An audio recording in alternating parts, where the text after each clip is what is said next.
If you joined me last episode, I might have to apologize because it kind of got a little crazy.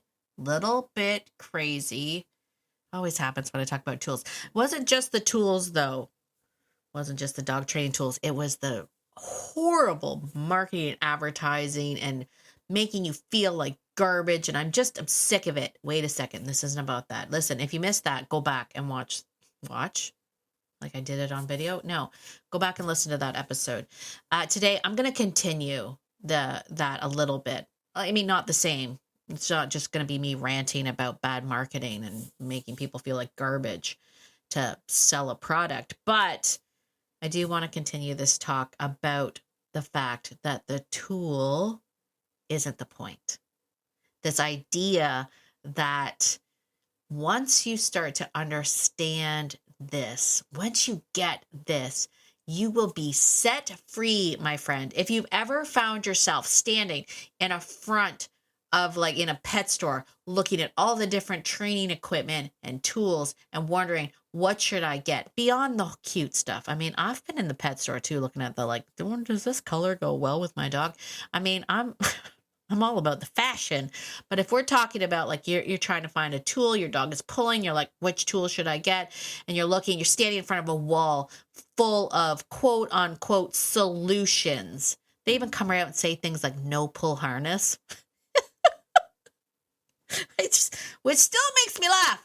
It's a no pull harness. We've created a harness that is originally made for pulling, and we've decided to make it no pull. Wow.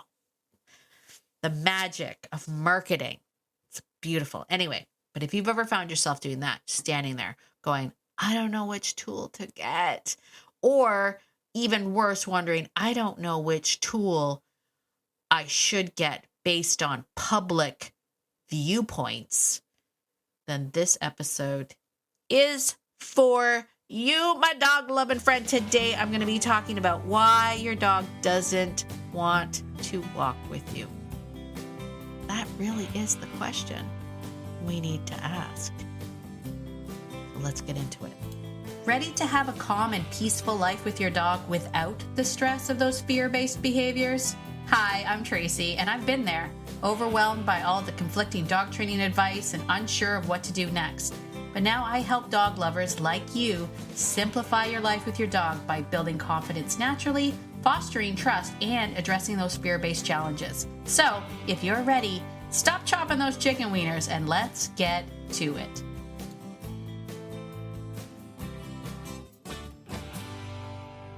Hey there, friend.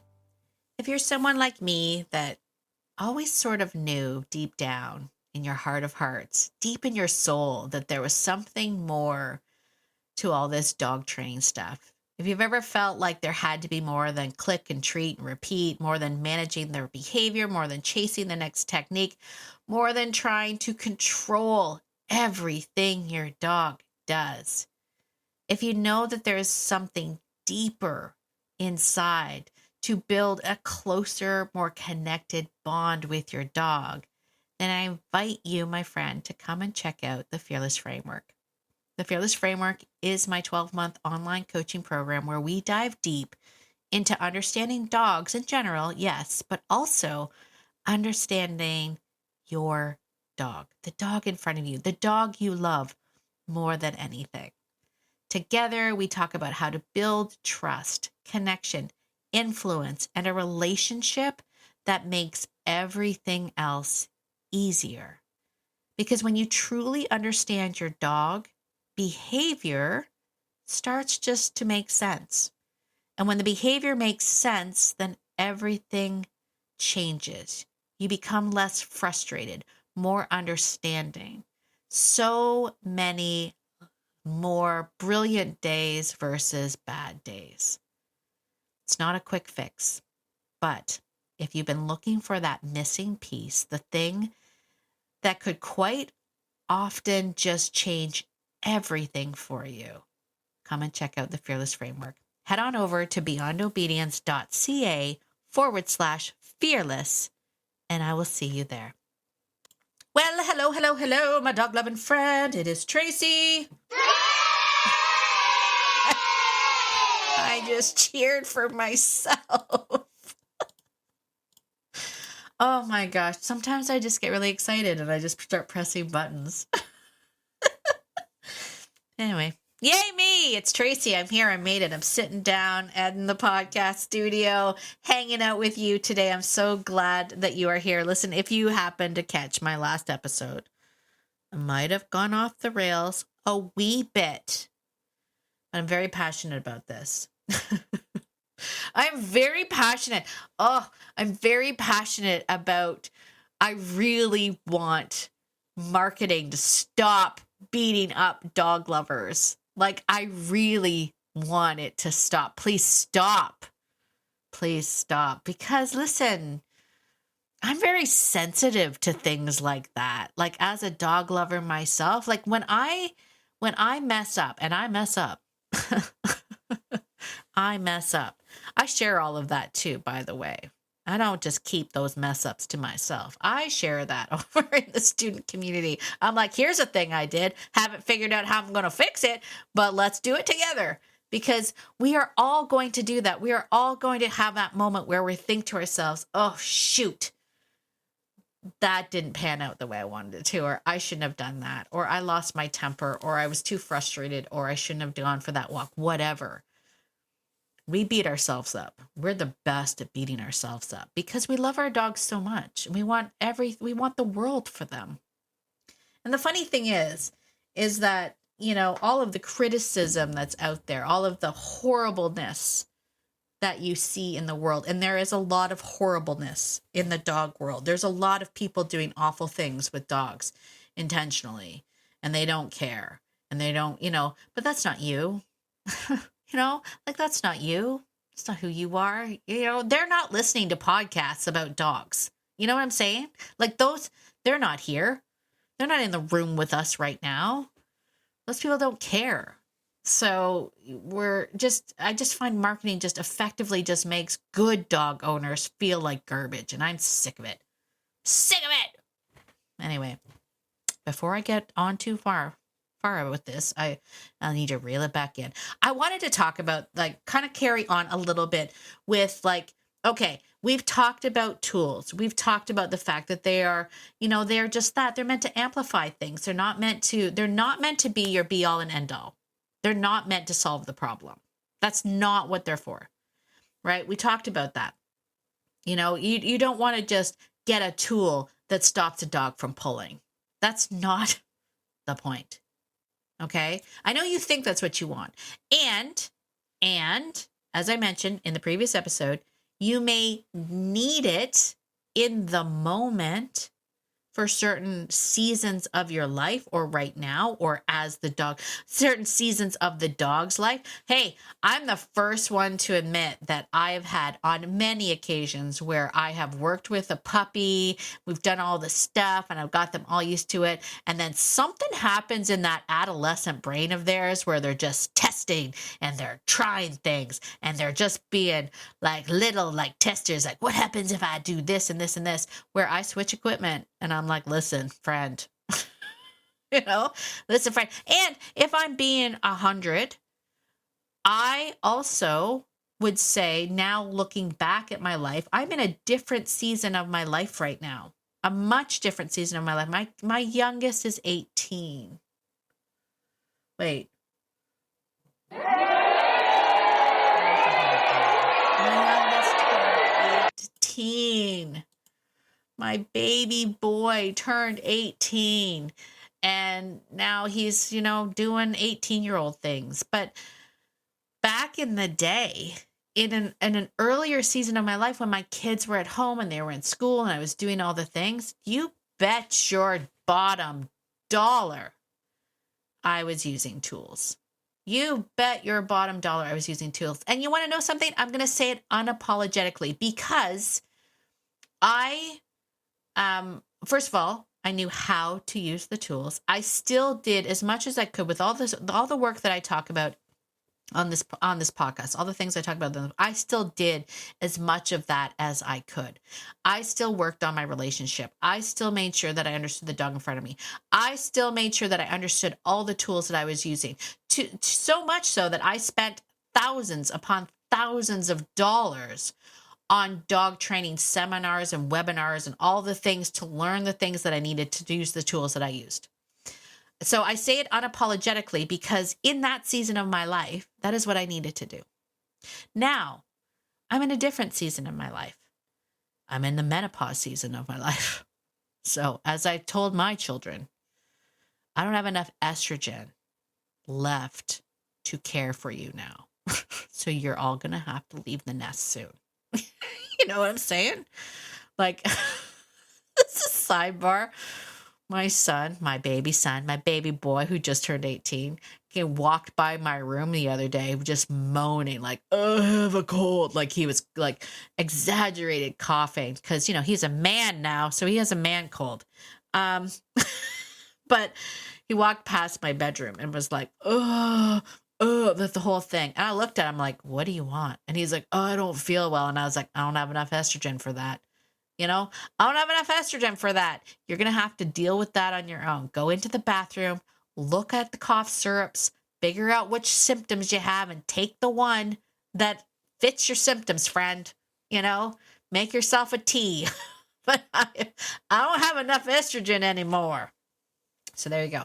Anyway, different season, which means that I have a little bit more time now, a little bit more intentional time to really dig into this stuff. That's why I will say, you know, when people reach out to me and they're like, is this program right for me? Is the Fearless Framework right for me? I am perfectly honest with you. I am upfront with you. This, first of all, I truly believe that the program will help every single person that has a dog. I think this information will help every person that has a dog. Full stop. Full stop. No doubt about it. Do I think it's right for every person in this season of their, depending on their season of life? No. No, I don't. Because you don't have the time to do it, right? You could still benefit from doing some of the things. Keep listening to the podcast, do the little things here and there. But if we're talking about you really want to get down to this, you really want to know what it is that I do. Do you want to know how I lived with 19 dogs and did very little to no obedience with them? And you really want to get into that we cover in the Fearless Framework. That is for people that are like, I am at a point now where I know that there's more. I want to do a little bit more. I've done all the work. I've done the training. I've done the things. I know that there's something more. That's where this comes in. So is it for the, you know, mom who's got 3 kids under 8, running around, going to soccer games, and just needs the dog to stop pulling on a leash? Probably not. Probably not. But if it's you, if it's you and you want to join me, get weird with me. Get weird with me. Come join us in the Fearless Framework. All right. Because here's what I want to say. As someone who has walked a ton of dogs, trained a ton of dogs, whatever you want to call it, like lived with a ton of dogs and used everything under the sun on all sorts of different personalities.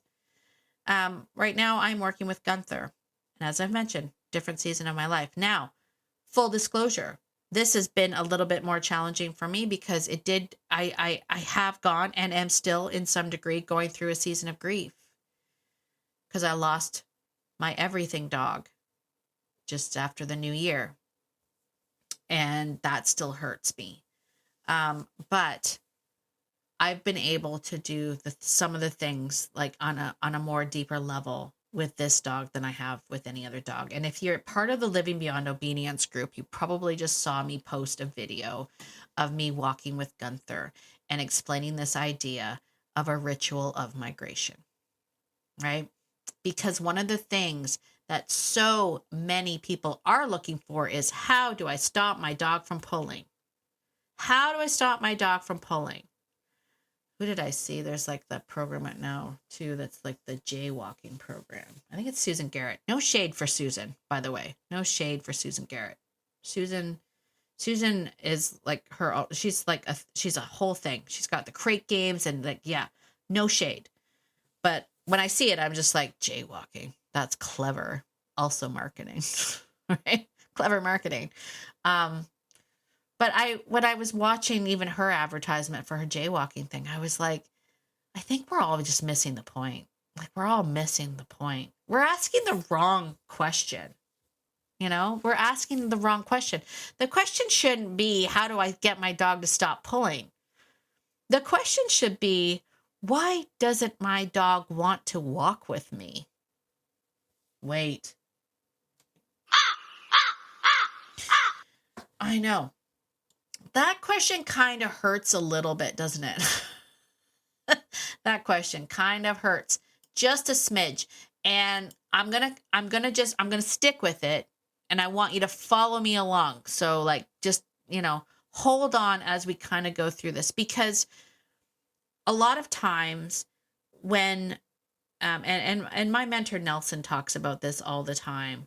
A lot of times when we're talking about relationship with a dog, we're often talking about the dog's relationship to us. So how do I stop my dog from pulling? Instead of our relationship to the dog. So that question flipped from egocentric to less egocentric. I don't know what the opposite of egocentric is. Less egocentric would be, why doesn't my dog want to walk with me? Because when we change that direction, that puts the focus back on us. It takes the focus off the dog and it puts the focus back on us. Why doesn't the dog want to walk with me? The funny thing was, I was just talking to a friend actually we were talking over Messenger, but I was just talking to a friend, and she runs a class, and she was actually talking about a couple that was struggling with their golden retrievers. And she said, yeah, this dog was just pulling them all over the place. Both the dogs were pulling them all over the place. Even when they changed equipment, just pulled right through the collar, just kept pulling and pulling. Just these dogs were just insatiably pulling. And as I was listening to it, my first thought was, that's not a leash walking problem. Like, there's nothing about that problem that is anything to do with walking on a leash. I would ask that question, why doesn't the dog want to be with you? Why is everything else in the environment better than you? That's the first thing. The other thing that really stuck out for me too, when I hear that, is I'm like, that's a fulfillment problem. Like, if you've got a dog, like, let's think about this. If you have a dog that is gets outside and it just has this like when people say overstimulated with the environment, if you have a dog that is overstimulated with the environment, think about that dog and why is it overstimulated in the environment? Like, why? Is it because the rest of the dog's life is so boring, so contrastily boring? Is that a word? Did I make that up? Contrastily? I don't think that's a word. But by contrast, is it so boring that when we get out into the world, we just don't know what to do with ourselves? That we get so overwhelmed. So when I sat there, as I was listening to her, and I was thinking, because immediately I started envisioning these beautiful golden retrievers just pulling and pulling through and trying to see, and I'm like, that's fulfillment. Because let's remember that the golden retriever is a working breed. I mean, we look at the golden retrievers now and we go, well, they're pretty and they're fluffy and they're great family dogs and they're sweet and they're kind and they're so, and they are. They are. Actually, Gunther and I met a golden retriever on our walk the other day, and I was like, oh gosh, I just love their faces so much. I love a good golden. They're so sweet. But I've also, in my time of working in daycare, I've met the crazy golden retrievers, and the crazy golden retrievers are bored. They are bored. The one that I know, the one that sort of pops up in my head when I think crazy golden retriever. There were two that came in on the same day of daycare. I can probably talk about it now. One was Murphy. Murphy was like this lump of a dog. Just this, he was such a love. But he was just the classic golden, he was so laid back and easy. The other one was Champ. And Champ came in like a bull in a china shop every time he came for daycare. He was like, oh, crazy. And when I look at the two different scenarios, both incredible women, like the moms that brought these dogs, both incredible women. But the one that had Champ had such a busy life, like such a busy life. She had 3 kids. They were doing all the things. Every time I saw her, she was flying in, like, here's the dog. And then she'd fly back out. She had, like, her husband had a very, like, busy job. They were like, there was chaos there. And I was just like, I imagine this dog just spends most of his time just sitting at home, like, just in this chaos, just not being a part of it, not being a part of their life, and just dropped off once a week for daycare, like, it's fulfillment. And the funny thing is back in that day, we did change his equipment so that he could learn how to walk with the dogs without pulling like a freight train and all that stuff. It was to help fast track this idea of what we want him to do. But we did it. And once he understood the rhythm of ritual of migration, then he became brilliant. Oh, he was brilliant. Anyway, my point is this. Why doesn't my dog want to walk with me? Why is, and I don't say that as a, like, what's wrong with me? Like, I don't mean that. I mean, like, objectively, why doesn't this dog want to walk with me? Now, it could be that you have a dog that is genetically programmed. Its genetic resume is to do things in the environment. High prey drive dogs, they're like, my job is out there, like, working, chasing, killing. Like, maybe that is your dog, killing, if they're a terrier, if they're a Jack Russell Terrier, that's their thing, right? But, like, maybe that's why. And if that's the case, then we can still ask the question, why doesn't he want to do that with me? What can I do? What can I do? What can me, the person standing right here, what can I do to bring value into being with me? Because we will spend hundreds and thousands of dollars on harnesses, leashes, training programs, loose leash walking techniques. But the real issue isn't that your dog doesn't know how to walk beside you. What if they just simply don't see the value in walking with you? What if that is the issue? Right? If we really tackle that, then, and this is where I said it last episode, I'll say it again, the tools don't matter. The tools don't matter. It's not about the tool. It's about that. It's about this. I remember I used to try to explain the thing that honestly still gives me goosebumps when I was working with clients one-on-one. And it would be moments, like these moments where, maybe the owner and the dog had been struggling for a while, and then all of a sudden they have this moment. And sometimes it's just a split second, but it's a second that we can build on.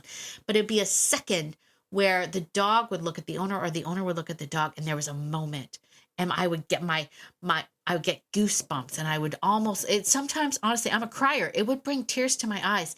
It's that I am working with, that moment of connection and bonding that we have. And it's fleeting. It's more so fleeting. If there was a time where people needed to start, like, really thinking about this stuff, it's right now, because the world is crazy. And the only thing to me that makes sense right now is my dogs. Right? I can't make sense of anything else. The only thing to me that makes sense is my dogs. And so if we could actually take some time and just stop and really dive into that, that's the thing that's the magic. It's the magic. We have been developing this connection with dogs for a gazillion years. I don't know. I should be better at pulling up stats. So I just like to exaggerate and say a gazillion, but we're better as a species because of dogs. We've brought dogs into our lives to partner with them. They are better with us, like, that's the whole point. So why would we not really find a way to bring value in walking with me. So I wanted to talk about gun. Gun. Is this a reason for me to boast a little? Yes, go see that video. If you're not inside Living Beyond Obedience, that's the free Facebook group, Living Beyond Obedience. I don't know what the like URL is for it. Just go to Facebook and search Living Beyond Obedience. I posted the video of it. And what I was actually showing was that he had been walking ever so slightly behind me, almost at a perfect heel for like 10 minutes. Like when it started, and this wasn't like planned. I didn't know he was going to do this. I was literally like, we had gone for a walk. We had gone to, I have a weird obsession with trees. So we had gone into the forest and I found this really cool tree, and Gunther and I were exploring this tree, and there was so much stuff, and there was birds and everything. Like it was a cool tree. Like there was been wildlife and stuff. So we had just had a blast. We were going over there was a branch that fell. It was a thing. You had to be there. But we had done that stuff. Then I'd gone down to the lake and I'd showed him the water, and he was like, I don't really like the water. I'm like, cool. We don't need to see the water, kind of a thing. We did some things, climbed up some stuff. I tried to get him to go on a rock. I tried to climb on a rock. I fell off a rock. It was a thing. Anyway, we were on our way home. And so, I started off and I was just walking home, and I realized that he was like walking like right behind me. And I was like, that's good. Like, good boy, kind of a thing. I kept going. And for like 10 minutes, he stayed there. So I grabbed my phone and I started recording it. And the reason why I wanted to record it was because I haven't taught this dog anything. Spoiler alert. I have to go. I am panicking a little bit. I have to go next, like a week from today, of the date of this recording. I have to go to the escape room thing that I signed him up for, and he doesn't know any obedience. Like he doesn't even know sit. So I'll share how that goes. Anyway, doesn't matter. Point is, I haven't taught him anything. And like as far as obedience wise, I certainly have not taught him any position. Now I do have expectations when I walk. And one of those expectations is don't pull me. So if he started to pull me, I would just stop and be like, I don't do that. And then he'd come back and I'd be like, okay, let's go. So he figured that out pretty quickly. I don't like to be pulled on the leash. Keep in mind, I'm walking him on a long line though. Like we walk with a long line. So, I'm walking him on this long line, and, my dogs are barking. I wonder if that's a parcel. Anyway, I'm walking him on the long line. I don't like him to pull. And the other rule that I have that I start very, very early on is I do not allow dogs to cross in front of me. So you can go on either side of me whenever you want. Just don't do it in front of me. Now that's under that's if you're walking right with me. If he's on a long line and he's like 20 feet in front of me, obviously he can walk in front of me because he's not in my intimate space. But basically I create a bubble or a half bubble in front of me. And that's a no-go zone for dogs. Don't cross in front of me. One, because it trips me. I have a bad ankle, all that stuff. And two, this comes in handy when we're talking about dogs being reactive. And you know how I always say, the dog should be behind you so you can be a part of the conversation, all that good stuff. This is where that starts. So those are my only two expectations. That's it. Don't pull me. Don't cross in front of me. That's it. So that's all he knows. And it's trial and error right now. Like it's not like again, not trained. It was just, hey, don't do that. I either agree with him or disagree with him, blah, blah, blah. So the point of all of this was that he had gotten into what I call as a ritual of migration. Now we saw this firsthand, coolest thing ever when we used to do pack walks. When I used to do pack walks with the noose and people would come and join me for pack walks, coolest thing in the world to get dogs all walking together.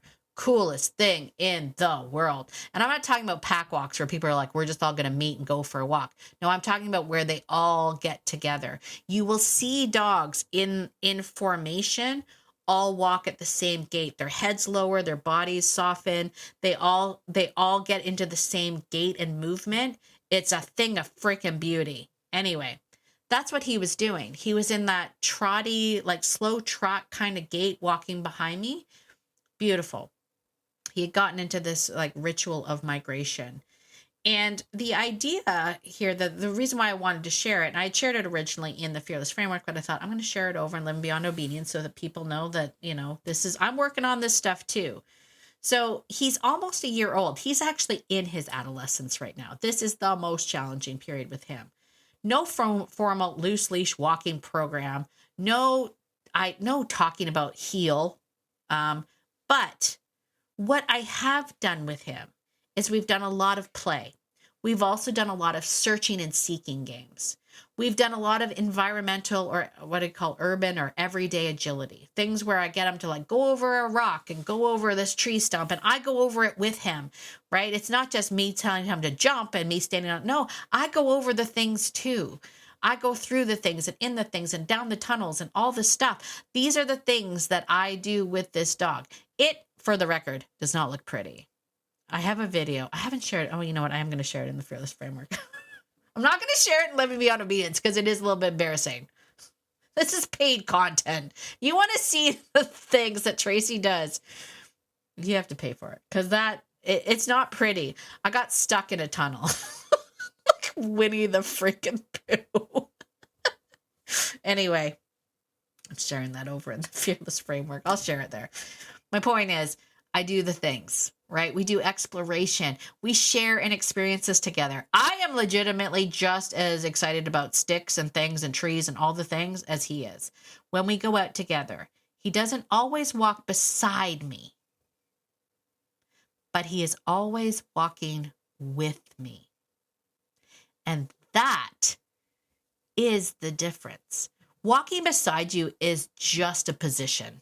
It's a taught, trained position. Heel is just a position, usually rewarded with treats or correction if they don't do it right.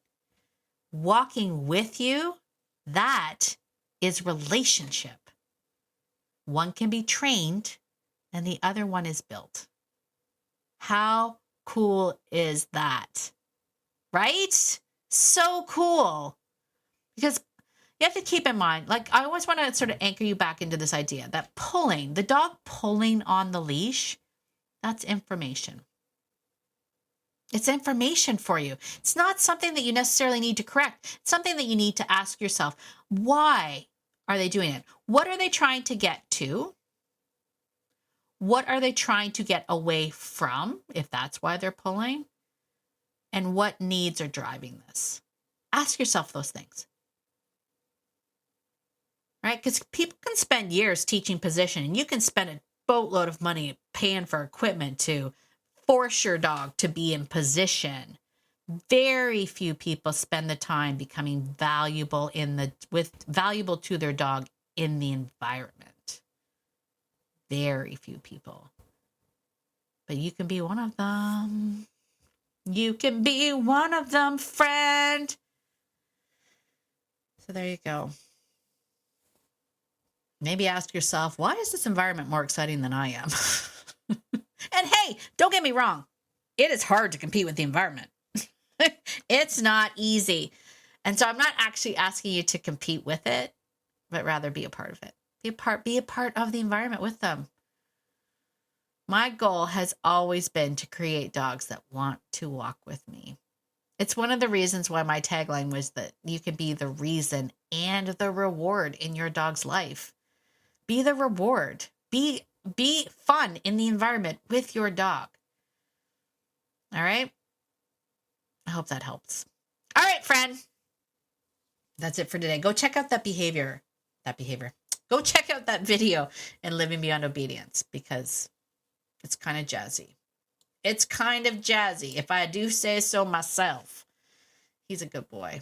I'll let you know how he does in this thing. I'm excited about it, but I also have to kind of go and be like, does he know anything? No. Although, legitimately, I did say to Mark this morning, I'm like, I'm kind of mad at the breeder because he's smart. This dog is smart. This dog has learned. Okay, before I go, sidebar. This dog has learned how to make me play ball with him. And that makes me so mad. Like, because if you know, I have a thing about put all of the toys away and only like especially interactive toys like balls. I'm not going to lie. I let Gunther have his balls and it's biting me in the butt. Like if I'd only take my own advice, it's biting me in the butt. So here's what happens, right? Gunther will come in with his ball and he likes to lie with his ball. And I take pictures of it because it's adorbs. But then he'll start bouncing it himself and I'll be like, don't bounce the ball in the house. Then he'll wait till I go cook in the kitchen. He knows he's not allowed to be in the kitchen. So he lays outside of the kitchen and then he rolls the ball into the kitchen while I'm cooking. So I have to kick it out of the kitchen. See what I'm saying? The dog, he's smart. I'm like, I'm going to call up Pam right now and be like, Pam, this dog is too smart. I wanted a dumb dog. This dog's too smart. He's learned how to do that. He's Gunther. Anyway, all right, I got to go. I hope this helps. Listen, if you like this sort of thing, can you do me a favor? Head on over to Apple Podcasts. Leave me a 5-star written review. It really helps push this podcast out to more and more dog lovers like you and I. And as always, my dog-loving friend, I need you to hear me when I say you are enough. You are enough for your dog. You are everything for your dog. All right? So go out there. Be the person that your dog thinks you are because your dog thinks that you are amazing.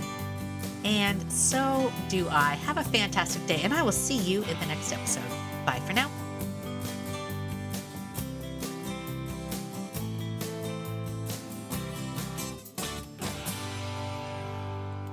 Oh, and one more thing. This podcast is meant for entertainment and education purposes only and is not meant to replace hands-on professional training. If you are really struggling with dangerous behavior with your dog, please reach out to a professional in your area. All right, I think that's it. Bye for now.